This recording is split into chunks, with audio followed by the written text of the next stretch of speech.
बिस्मिल्लाहिर्रहमानिर्रहीम अस्सलामुअलैकुम वरहमतुल्लाहि वबरकातुहू। उम्मीद है दोस्तों सब खैर व आफियत से होंगे। आज के अपने इस वीडियो के अंदर हम आपको UML class diagram step by step create करना सिखाएंगे। दोस्तों ये जो क्लास डायग्राम होती है ये आपके फाइनल टर्म के एग्ज़ाम के अंदर भी पूछी जाती है, या फिर आपके जो है फाइनल ईयर प्रोजेक्ट के डिज़ाइन डॉक्यूमेंट के अंदर, या फिर आपके जो आप डॉक्यूमेंटेशन तैयार करते हो फाइनल ईयर प्रोजेक्ट की, उसके अंदर भी आपने क्लास डायग्राम जो है वो क्रिएट करनी होती है। तो चलिए आज सिखाता हूँ आपको किस तरह से आप जो है वो एंटिटी रिलेशनशिप डायग्राम को देखते हुए क्लास डायग्राम क्रिएट कर सकते हो। दोस्तों क्लास डायग्राम क्रिएट करने से पहले आपको एंटिटी रिलेशनशिप डायग्राम जो है वो क्रिएट मस्ट करनी आनी चाहिए। इससे पहले जो वीडियो मैंने अपलोड की थी उसके अंदर मैंने आपको ये सिखाया था स्टेप बाय स्टेप कि किस तरह से आप जो है वो इस ऑनलाइन टूल का इस्तेमाल करते हुए बहुत ही ईजी वे के साथ जो है वो ERD डायग्राम जो है वो क्रिएट कर सकते हैं। तो दोस्तों जब आप एक दफ़ा ERD मतलब एंटिटी रिलेशनशिप डायग्राम क्रिएट कर लेते हैं, उसके बाद आप उसी को देखते हुए जो है वो क्लास डायग्राम जो है वो क्रिएट करते हैं। ठीक है जी। तो इसका मतलब क्या हुआ, फिर इसका मतलब ये हुआ कि ERD एक दफ़ा बन गई, उसके बाद फिर आप इजीली जो है उसको देखकर क्लास डायग्राम भी बना सकते हो, उसको देखकर आप डेटाबेस डिज़ाइन भी बना सकते हो, और उसी को देखकर आप यूज़ सीक्वेंस डायग्राम्स भी जो है वो क्रिएट कर सकते हो। तो चलें स्टार्ट करते हैं आज की अपनी वीडियो को। दोस्तों वीडियो को स्टार्ट करने से पहले अगर अभी तक आपने हमारे चैनल KST लर्निंग को सब्सक्राइब नहीं किया तो फटाफट से सब्सक्राइब भी कर दीजिए, और साथ बने बेल के आइकन के ऊपर क्लिक करके ऑल नोटिफिकेशन भी ऑन कर दीजिए। दोस्तों मैं जिस टूल को यूज़ करने जा रहा हूँ इस टूल का नाम है draw.io। ये जो draw.io टूल है इसका लिंक मैं अपनी वीडियो के डिस्क्रिप्शन पार्ट में आपको प्रोवाइड कर दूंगा। आप सिंपली जब टूल पर आएंगे तो आपके सामने कुछ इस तरह का इंटरफेस होगा, और यहाँ पे आपको लेफ्ट साइड पे कैटेगरीज दिखाई देंगी। यहाँ पे बाय डिफ़ॉल्ट जो है वो जनरल कैटेगरी एक्सपेंड हुई है। मैं इस जनरल कैटेगरी को बंद कर देता हूँ, और यहाँ पे मुझे जाना है, चूँकि मैंने बनानी है UML क्लास डायग्राम, तो यहाँ पे लास्ट पे कैटेगरी है UML के नाम से। आपने इसके ऊपर जैसे क्लिक करेंगे तो यहाँ पे आप देख सकते हैं कि जो आपकी UML है वो एक्सपेंड हो चुकी है। अब यहाँ पे दोस्तों UML कैटेगरी के अंदर आपको यहाँ पे तीसरे नंबर पर एक ऑप्शन मिल रहा है जिसके अंदर लिखा हुआ है क्लास। आप किसी भी अगर यहाँ पे शेप के ऊपर माउस लेके जाते हो तो उसके बारे में आपको ये देखिए नीचे बताता भी है कि ये कौन सी चीज़ है। तो ये कह रहा है ये क्लास 2 है, जबकि ये पहले वाली कौन सी थी, क्लास। तो आपने दोस्तों ये जो क्लास है ना इसको ऐसे ड्रैग एंड ड्रॉप कर लेना, ठीक है। और ये कितनी क्लासेस बनानी है, जितनी आपने ERD के अंदर एंटिटीज़ बनाई थी। तो यहाँ पे जो हमने कल ERD क्रिएट की थी प्रीवियस लेक्चर के अंदर, अगर आपने वो वीडियो वॉच नहीं की तो मैं इसको उस वीडियो का लिंक जो है इसी वीडियो के डिस्क्रिप्शन पार्ट में आपको प्रोवाइड कर दूँगा कि how to make ER diagram. ठीक है, तो आप वो वीडियो देखकर ये ER डायग्राम क्रिएट कैसे करते हैं ये स्टेप बाय स्टेप सीख सकते हैं। चलिए अब हम इसी ERD को देखकर दोस्तों हम बनाएंगे क्लास डायग्राम। अब यहाँ पे क्लास डायग्राम के अंदर कितनी क्लासेस बनती हैं, जितनी आपकी ERD के अंदर एंटिटीज़ होती हैं। एंटिटीज़ मीन यानी ये टेबल, जैसे यहाँ पे एक एडमिन एंटिटी है, एक लाइब्रेरियन एंटिटी है, एक स्टूडेंट एंटिटी है, और एक बुक एंटिटी है। तो यहाँ पे मीन 4 एंटिटीज़ हैं। तो यहाँ पे कितनी क्लासेस बनेंगी, 4। एक ये क्लास होगी, दूसरी एक और ले लेते हैं 2 एंड 3 एंड 4। चलें इनको बाद में सेट करते हैं, पहले इनके नाम दे देते हैं। तो यहाँ पे दोस्तों सबसे पहले मैं आपको ये बता दूँ ये क्लासेस के अंदर लिखते क्या हैं। यहाँ पे आपको एक क्लास के अंदर 3 बॉक्सेस दिखाई दे रहे हैं। पहले बॉक्स के अंदर दोस्तों आपने अपनी क्लास का नाम बताना होता है। क्लास का नाम मीन एंटिटी का नाम, जैसे यहाँ पे एंटिटी का नाम क्या है, एडमिन। ठीक है, उसके बाद ये जो दूसरी दोस्तों बॉक्स है इस क्लास का, ये जो सेकंड वाला बॉक्स है इसके अंदर हमने लिखनी होती है अपने तमाम के तमाम एट्रीब्यूट्स। एट्रीब्यूट्स मीन मतलब ये जो आपके एडमिन एंटिटी के ये जो एट्रीब्यूट्स हैं, एडमिन ID, नेम, ईमेल और पासवर्ड, ये हमने यहाँ पे बॉक्स नंबर 2 के अंदर लिखने होते हैं। और उसके बाद बॉक्स नंबर 3 के अंदर दोस्तों हम एक्शन बताते हैं, यानी मेथड बताते हैं कि हमारी ये जो एंटिटी है, हमारी ये जो क्लास है एडमिन, ये कौन कौन से एक्शन परफॉर्म करेगी। जैसे जो एडमिन है वो लाइब्रेरियन को मैनेज करेगा, जो एडमिन है वो जो है वो हमारे स्टूडेंट को मैनेज करेगा। तो यहाँ पे एक्शन फिर क्या होंगे, यहाँ पे तीसरे बॉक्स के अंदर हम मेथड की जगह पे 2 एक्शन लिखेंगे। कौन कौन से, एक मैनेज लाइब्रेरियन और दूसरा मैनेज स्टूडेंट। तो ऐसे ही दोस्तों आप किसी भी क्लास के अंदर जो हमारे पास एक्शंस या मेथड होते हैं कि मतलब वो वाला आपकी क्लास कौन कौन से इवेंट्स परफॉर्म करेगी, कौन कौन से एक्शन परफॉर्म करेगी, वो सारे के सारे एक्शन हम जो यहाँ पे लिखते हैं मेथड वाले पोर्शन के अंदर। ठीक है जी। तो चलिए अब मैं आपको एक दो बना के दिखाता हूँ, फिर आपको ईजीली समझ आ जाएगी। अब यहाँ पे सबसे पहले क्लास का नाम दिया जनाब एडमिन। ठीक है, उसके बाद उसने क्या कहा था भला, सेकंड बॉक्स के अंदर हमने उसके एट्रीब्यूट लिखने हैं। एट्रीब्यूट लिखने के लिए दोस्तों ईच एट्रीब्यूट से पहले ऐसे प्लस का सिंबल लगाते हैं, और उसके बाद एक स्पेस देकर देना अपने एट्रीब्यूट का नाम बोलते हैं। तो मेरे एट्रीब्यूट का नाम है एडमिन _ID। उसके बाद दोस्तों लगाते हैं कॉलन। क्या लगाते हैं, कॉलन। और कॉलन के बाद बताते हैं उसकी डाटा टाइप यानी उसकी डोमेन, कि आपके ये जो एट्रीब्यूट है इसमें आप किस टाइप की वैल्यू स्टोर करोगे। मैंने कहा मैंने इसमें इंट टाइप की वैल्यू जो है वो स्टोर करनी है, तो मैंने लिखा INT इंट। और आगे दोस्तों चूँकि ये एक प्राइमरी की है और प्राइमरी की और फॉरेन के लिए हम क्या करते हैं कि हम अपने एट्रीब्यूट के नाम के आगे कॉलन लगा के डाटा टाइप बताते हैं। डाटा टाइप के बाद हम जो है वो इस तरह राउंड ब्रैकेट लगाते हैं, और इस राउंड ब्रैकेट के अंदर अगर ये प्राइमरी की है तो हम PK लिखते हैं, अगर ये एक फॉरेन की होती तो हम यहाँ पे FK लिखते हैं। ठीक है, तो फॉरेन की के लिए FK लिखते हैं शॉर्ट फॉर्म में, और प्राइमरी की के लिए हम PK लिखते हैं। तो इस तरह से लिख लिया। उसके बाद इस तरह से एंटर प्रेस कर दें। जैसे ही दोस्तों आप एंटर प्रेस करोगे, ठीक है, उसके बाद आपने क्या करना है, उसके बाद अगेन अगला एट्रीब्यूट लिखने के लिए आपने फिर प्लस का सिंबल लगाया और आगे लिखा अगला दूसरा हमारे पास एट्रीब्यूट कौन सा है, नेम। तो यहाँ मैंने लिख दिया नेम। उसके बाद लिखा कॉलन। कॉलन करने के बाद मैंने फिर एक स्पेस दी, फिर यहाँ पे लिखनी है उसकी डाटा टाइप। तो उसकी डाटा टाइप होती है टेक्स्ट यानी स्ट्रिंग। उसके बाद एंटर प्रेस किया। एंटर प्रेस करने के बाद यहाँ पे फिर प्लस लगाया और मैंने स्पेस दे के देन मैंने तीसरा एट्रीब्यूट लिखा ईमेल। कॉलन लगाया। उसके बाद आपने ऐसे एंटर प्रेस करना है। अब आप सोच रहे हो कि ये सही से लिखा नहीं जा रहा, दोस्तों इसकी फिक्र ना करें।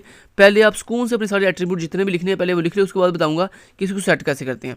चलें, उसके बाद दोस्तों ईमेल के बाद हमने बताई उसकी डाटा यानी टेक्स्ट।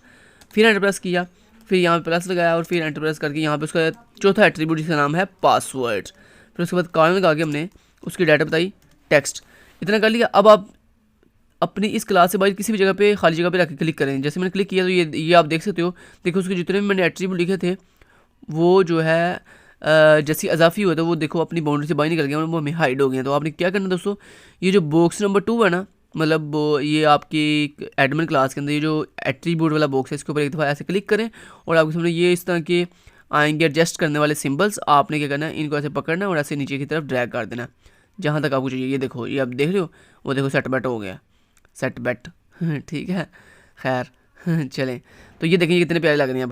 अब सही हो गया। ऐसे दोस्तों आप इनको जो है वो पकड़ के जो है वो इनको एडजस्ट कर सकते हो अपनी मर्जी से। ठीक है, समझ आ गई बात की। अब दोस्तों ये हम आ गई बॉक्स नंबर 3 के अंदर जिसमें हमने मेथड बताने हैं।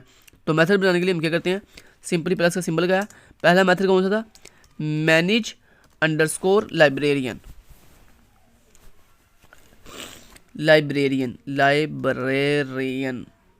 ठीक है जी, लाइब्रेरियन लिख दिया। और आगे आपने क्या करना है दोस्तों, इस तरह स्पेस देकर राउंड ब्रैकेट लगानी है, क्योंकि दोस्तों चूंकि ये एक मेथड है, ये एक फंक्शन है और फंक्शन के नाम के आगे राउंड ब्रैकेट होती है। चलें, इतना कर लिया। अब उसके बाद आपने दूसरा मेथड लिखना है, तो उसके लिए आपने एंटर प्रेस किया, प्लस लगाया, स्पेस देकर आपने लिखा दूसरा मेथड का नाम क्या है, मैनेज अंडरस्कोर स्टूडेंट। फिर एक स्पेस देकर आपने राउंड ब्रैकेट लगाई और बाहर आके एंटर प्रेस किया। चूँकि हमने दो ही मेथड सिर्फ ऐड करने थे, सो मैंने 2 ऐड कर दिए। अब मैंने क्या करना है, इस थर्ड वाले बॉक्स को एडजस्ट करना है, तो उसके लिए मैंने थर्ड बॉक्स के ऊपर एक दफ़ा क्लिक किया और यहाँ पे इसको पकड़ के ऐसे थोड़ा सा एडजस्ट कर लिया। ठीक है, थोड़ा सा और एडजस्ट कर लेते हैं इसको नीचे की तरफ। चलें, अभी ये ठीक लग गया। तो ये देख रहे हो आप, ये आपके सामने दोस्तों हमारे पास जो है वो एडमिन की क्लास जो है वो बिल्कुल 100% रेडी है। अब इसको पकड़ के आप अपनी मर्जी से एडजस्ट कर सकते हो किसी भी जगह पे। अब दूसरी अपनी क्लास रेडी करनी है, उसके लिए हम लिखें यहाँ पे फटाफट लिखते हैं। अब मैंने एक दफ़ा आपको बता दिया, अब मैं सिर्फ जल्दी बता देता हूँ। पहले बॉक्स में अपनी एंटिटी का नाम मतलब लाइब्रेरियन, दूसरे बॉक्स में उसके सारे एट्रीब्यूट प्लस, उसके बाद पहला उसका एट्रीब्यूट है librarian ID, librarian underscore ID colon, उसकी डाटा टाइप इंट, आगे नॉन ब्रैकेट के अंदर चूँकि वो एक प्राइमरी की है सो हमने यहाँ पे लिख दिया PK। ठीक है, एंटर प्रेस किया प्लस और उसके बाद नेम है जी, नेम लिख दिया। उसके बाद उसकी डाटा टाइप किया टेक्स्ट, फिर एंटर प्रेस किया प्लस और उसका तीसरा एट्रीब्यूट है ईमेल और उसकी डाटा टाइप है टेक्स्ट। फिर उसके बाद चौथा एट्रीब्यूट है पासवर्ड, फिर उसके बाद उसकी डाटा टाइप है टेक्स्ट। ठीक है, चलें, इतना कर लिया हमने, ऐसे प्रेस कर लिया। ओके, अब हमने ये सेकंड बॉक्स में क्लिक किया और यहाँ पे इसको पकड़ के ऐसे ड्रैग एंड ड्रॉप कर दिया, थोड़ा सा ऊपर की तरफ कर देते हैं इसको। ओके, डन हो गया। अब दोस्तों लाइब्रेरियन क्या कर सकता है, लाइब्रेरियन जो है वो बुक्स को मैनेज करता है। तो उसके लिए यहाँ पे मेथड लिखेंगे manage books, manage underscore books और ऐसे आगे राउंड ब्रैकेट। ठीक है जी, तो हमारा ये वाला लाइब्रेरियन वाला फंक्शन भी कंप्लीट। ओहो, ऐसे नहीं, कंट्रोल Z किया। इसको दोस्तों ऐसे टॉप से पकड़ते हैं। अगर आपने इसको मतलब एडजस्ट करना हो ना पूरे के पूरे मतलब क्लास को, तो इसको ऐसे फिर टॉप बटन जो आपको टॉप वाला कॉर्नर है ना ये वाला, इसके ऊपर ऐसे क्लिक के एक दफ़ा करेंगे ना तो ये पूरा एक्टिव हो जाएगा। जैसे ही पूरा एक्टिव होगा फिर आप इसको पकड़ के आगे पीछे मूव कर सकते हैं। तो यहाँ पे मैंने इसको ऐसे यहाँ पे रख दिया। अब दोस्तों सेम मैंने यही जो है वो बनाना है स्टूडेंट के लिए भी। तो मैं एक काम करता हूँ, मैं ये जो लाइब्रेरियन के लिए बनाया ना, इसको इसी को डुप्लीकेट कंट्रोल डी दबा के डुप्लीकेट कर लेता हूँ। तो आप किसी भी अगर क्लास को डुप्लीकेट करना चाहते हैं तो आप उस क्लास के ऊपर एक दफ़ा क्लिक करेंगे, देन कंट्रोल डी दबाएंगे तो आप डुप्लीकेट तैयार हो जाएगा। अब यहाँ पे इसका डुप्लीकेट जो मैंने बनाया इसके अंदर सिर्फ नाम चेंज कर देता हूँ, यहाँ पे आ जाएगा लाइब्रेरियन की जगह पे स्टूडेंट, ठीक है। और बाकी यहाँ पे बाकी सारा कुछ ऐसे ही रहेगा, सिर्फ जो जहाँ पे लिखा हुआ है ना लाइब्रेरियन आईडी, वहाँ पे आ जाएगा स्टूडेंट आईडी। तो यहाँ पे मैंने लिख दिया स्टूडेंट आईडी, यहाँ मैंने लिख दिया स्टूडेंट आईडी, ठीक है जी। बाकी सारा कुछ ऐसे रहेगा, नेम, ईमेल और पासवर्ड। और उसके बाद यहाँ पे उसका जो मेथड है वो मैनेज बुक्स नहीं होता, बारो बुक्स। तो यहाँ पे उसका जो मेथड है उसका नाम है बारो, BORROW, बारो अंडरस्कोर बुक्स, ठीक है जी। ये लें जी, हमने स्टूडेंट क्लास भी रेडी कर ली।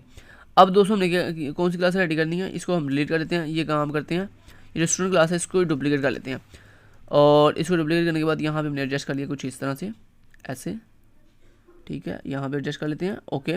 अब इसका नाम क्या है, इसका दोस्तों नाम है बुक, ठीक है। ये मुझे कैसे पता चला यहाँ इसका नाम बुक है, क्योंकि यहाँ पे देखें ना एंटिटी मैंने आपको पहले शुरू में बताई थी, ये देखो एडमिन, लाइब्रेरियन, स्टूडेंट और बुक, और इनके ये दिखे एट्रीब्यूट साथ लिखे हुए हैं। ये एट्रीब्यूट मीन उनके जो फील्ड्स हैं, ठीक है।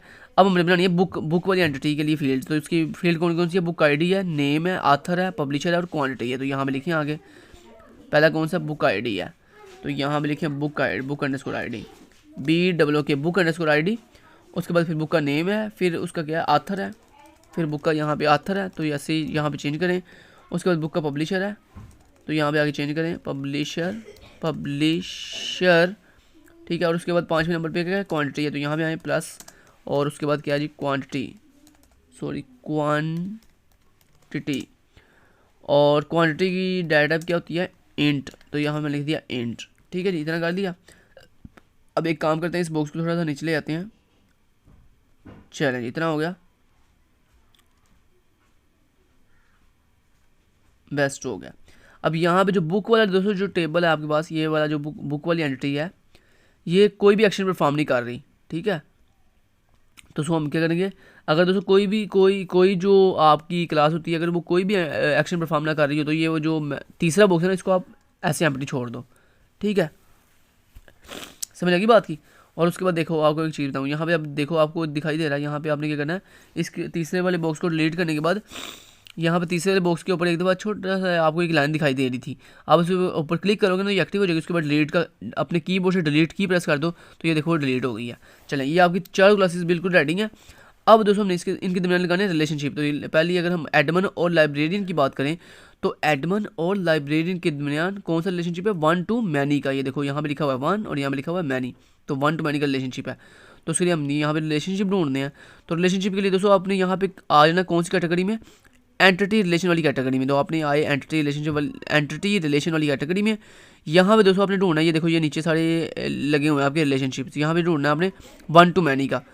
तो ये है 1 to many का, ये देखिए नीचे लिखा हुआ आ रहा है 1 to many। तो आपने इसको ऐसे पकड़ा और ऐसे ड्रैग एंड ड्रॉप कर दिया। अब मैनी किस तरफ है, ये देख लो यहाँ पे मैनी है लाइब्रेरियन वाली साइड पे और 1 है एडमिन वाली साइड पे। सो ये जो 1 वाला पोर्शन है ये हमने यहाँ पे लगाना है एडमिन वाली साइड पे, और जो मैनी वाला पोर्शन है वो हमने लगाना है लाइब्रेरियन वाली साइड पे। ये इस तरह से, ठीक है। ये देख रहे हो, अब ये 1 जो स्ट्रेट लाइन है वो लग गई एडमिन वाली साइड पे, जो 3 लाइन्स बनी हुई हैं वो लग गई लाइब्रेरियन वाली साइड पे। अब इसी तरह दोस्तों नेक्स्ट कौन सा जी, नेक्स्ट है एडमिन और स्टूडेंट के दरमियान 1 to many का। तो ये भी सेम ही है 1 to many का। तो उसके लिए भी हम एक काम करते हैं, पहले यहाँ पे इसको पकड़ के थोड़ा सा ऐसे ऊपर एडजस्ट कर देते हैं, ओके। और उसके बाद हमने 1 to many एक और लेना है, तो यहाँ पे ले लिया 1 to many और यहाँ पे लगा दिया किसके साथ, मैनी स्टूडेंट के साथ लगा दिया और 1 लगा दिया एडमिन के साथ। चलें, इतना हो गया। अब दोस्तों हमने किसके दरमियान करना है, अब देखें लाइब्रेरियन और बुक के दरमियान कौन सा रिलेशनशिप है, 1 to many का। तो यहाँ से 1 to many का रिलेशनशिप पकड़ा और किसके दरमियान है, ये है जनाब आपके, अल्लाह भला करें। चलें, यहाँ पे लगा दिया और उसके बाद हमने यहाँ पे इसको ऐसे लगा दिया, ठीक है जी। ये है जी आपकी लाइब्रेरियन और बुक के दरमियान। अब स्टूडेंट और बुक के दरमियान कौन सा रिलेशनशिप है, मैनी टू मैनी का। तो उसके लिए क्या करेंगे, मैनी टू मैनी ढूंढेंगे। तो यहाँ पे हमने ढूंढना है मैनी टू मैनी, यहाँ पे आपको मिलेगा मैनी टू मैनी, ये है मैनी टू मैनी। ये देखो लिखा हुआ है मैनी टू मैनी, और दोनों देखो दोनों एंड्स के ऊपर 3-3 लाइन्स बनी हुई हैं। तो आपने ये मैनी टू मैनी उठाना है और इसका एक सिरा जो है मिला देना है इसके साथ, स्टूडेंट के साथ। और दूसरा जो कॉर्नर है वो आपने मिलाना है किसके साथ, इसके साथ, बुक के साथ। ठीक है, थोड़ा सा इसको ऐसे साथ साथ मिला लो। ओके, और यहाँ से अब आप एक काम करो, इसको थोड़ा सा ऐसे पकड़ के, ओके डन होगा जी। चलें, आपकी दोस्तों जो रिलेशनशिप थे वो भी लग गई। अब आपने दोस्तों इनके ऊपर नाम लिखने हैं, मतलब ये जो आपने रिलेशनशिप लगाए हैं वन टू मैनी का या मैनी टू मैनी का, इनके ऊपर आपने लिखना नाम। जैसे यहाँ पे लिखा हुआ है नाम, पहला अगर हम एडमन और लाइब्रेरियन की बात करें तो इसके दरमियान मैनेज का रिलेशनशिप है। वन टू मैनी का रिलेशनशिप टाइप तो है वन टू मैनी, लेकिन इसके ऊपर क्या लिखा हुआ है, मैनेज। तो यहाँ पे आप चाहते हो अब लाइन के ऊपर लिखा हुआ है मैनेज, तो उसके लिए आप क्या करोगे, इसके ऊपर दोस्तों अगर आपने किसी भी ये रिलेशनशिप वाली लाइन के ऊपर अगर कुछ लिखना हो तो आप अपनी लाइन के ऊपर 2 दफ़ा क्लिक करो ऐसे। जैसे आप टू टाइम इकट्ठा क्लिक करोगे ना तो इस तरह ऊपर लिखा हुआ जाएगा टेक्स्ट, आपने इसमें लिख देना जो भी हम लिखना है। मान लो मैंने लिख दिया मैनेज। अब इसी तरह आपने इस लाइन पे भी लिखना है, तो इसके ऊपर आपने 2 दफ़ा ऐसे क्लिक करना है। जैसे क्लिक करोगे तो यहाँ पे आपने लिखना मैनेज। ठीक है, उसके बाद लाइब्रेरियन और बुक के दरमियान कौन सा रिलेशनशिप था, मैनेज का, तो यहाँ पे डबल क्लिक किया और यहाँ पे लिख दिया मैनेज। ठीक है, और उसके बाद स्टूडेंट और बुक के दरमियान कौन सा था, बारो का, BORROW, बारो। चलें, सॉरी डिलीट किया, दोबारा से लिखते हैं, बारो लिखना था, BORROW, बारो। ठीक है जी। चलें जी दोस्तों, ये रिलेशनशिप बन गया हमारी दोस्तों क्लास डायग्राम बिल्कुल रेडी है 100%। अब आपने क्या करना है, इसको डाउनलोड करना है पिक्चर की फॉर्म के अंदर। तो डाउनलोड कैसे करना है, उसके लिए आपने यहाँ पे दोस्तों जाना है फाइल पे, फाइल वाले ऑप्शन पे क्लिक करना है। देन आपको यहाँ पे एक ऑप्शन मिलेगा एक्सपोर्ट एज का, आपने एक्सपोर्ट एज पे जाना है और यहाँ पे एक ऑप्शन मिलेगा आपको PNG का, आपने सिंपली PNG के ऊपर क्लिक करना है। जैसे आप PNG पे क्लिक करेंगे तो यहाँ पे आपको कुछ इस तरह का इंटरफेस मिलेगा। आपने सिंपली यहाँ पे एक्सपोर्ट के ऊपर क्लिक करना है। जैसे आप एक्सपोर्ट के ऊपर क्लिक करोगे, यहाँ पे आपसे नाम पूछ रहा है आपने क्या नाम रखना है, तो यहाँ पे आपने .png से पहले तक जितना कुछ लिखा हुआ है ये रिमूव कर देना। .png रिमूव नहीं करना, क्योंकि .png जो है वो इसकी एक्सटेंशन है। तो .png से पहले सारा रिमूव करके आपने यहाँ पे अपनी मर्जी का नाम दे दिया। जैसे आपने लिख दिया क्लास डायग्राम, अगर .png ऐसे रहेगा। उसके बाद यहाँ पे सिंपली सेव के ऊपर क्लिक कर दें। चलें, ये आपकी क्लास डायग्राम सेव होगी। अब मैं इसको एक काम करता हूँ, ये ईयर डायग्राम को बंद कर देता हूँ और ये जो क्लास डायग्राम हमने बनाई है इसको ओपन करके देखता हूँ क्या ये सही से डाउनलोड हुई है। ओपन किया और ये देखो दोस्तों, जो अभी हमने क्लास डायग्राम बनाई थी वो बिल्कुल 100% हमारे पास इमेज की फॉर्मेट के अंदर डाउनलोड होके आ चुकी है। Thank you so much, till then guys, take care, अल्लाह हाफिज़।